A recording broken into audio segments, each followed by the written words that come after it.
How to delete Uber account. Hi everyone, welcome back to our channel How to Geek. In today's video I will simply show you how you can delete your Uber account, so just make sure to watch the video till the end.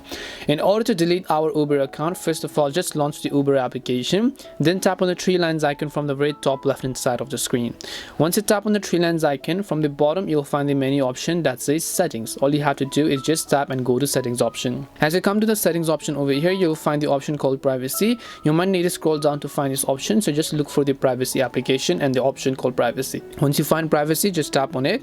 As you tap on privacy, if you look at the very bottom, you'll find this little red icon that says delete your account. So all you need to do is just tap on the delete your account option. As you tap on the delete your account option, it will ask you for a confirmation with a 2-digit verification code. You might want to verify that in order to successfully delete your Uber account. And that's all it takes to delete your Uber account. We hope the video was really helpful, and if it did help you, then make sure to leave a like and subscribe to our channel. If you have got any more questions, then make sure to leave them down. Thank you very much for watching, and see you soon in our next video.